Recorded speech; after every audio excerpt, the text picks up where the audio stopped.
i-regrap po natin tong dalawa kasi itong nasa taas ay okay na sila, buhay na. Kaya lang itong dalawa ay hindi naging successful.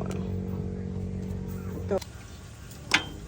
Ayan, so ilalagay natin dito ay ang gagrap ko ay si Roseville Delight at saka si Snow Pink. Oh! Gusa.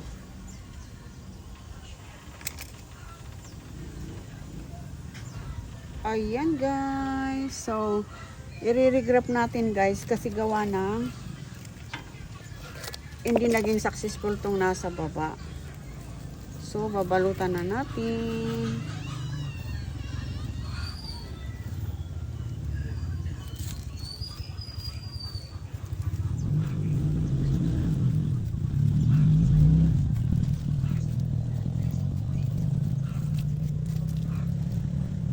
Ayan. Tapos lalagyan natin siya ng ayan. Yan. So, talian na natin guys. Yan. Si Roseville Delight naman ngayon ang ating i-grap. So, gagawin nating V-shape. Patutulisin. At ayan, pwede na siya ganito. Tapos bibiyakin na natin to at ilalagay na natin. Yan. Ito na lang.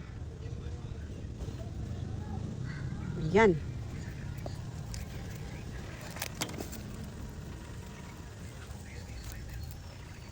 So I hope itong pangalawang pagkakataon na to sana mag-survive siya para makumpleto silang apat na grafted.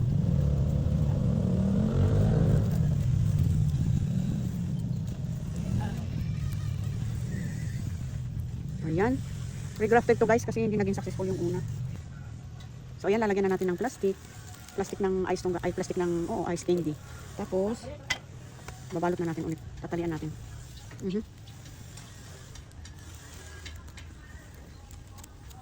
Ayan.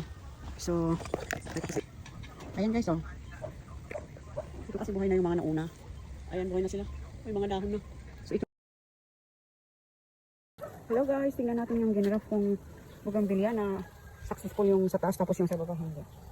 Ayan guys, tingnan natin. Ito po nila guys. So, buhay na sila guys. Tingnan nyo.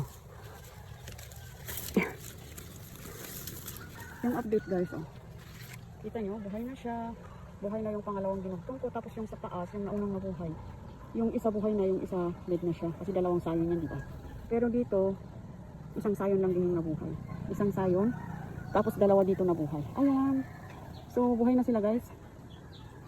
Pero hindi ko muna tatanggalin yung mga plastic. Binutasan ko na lang yan guys para makasingaw. Ayan.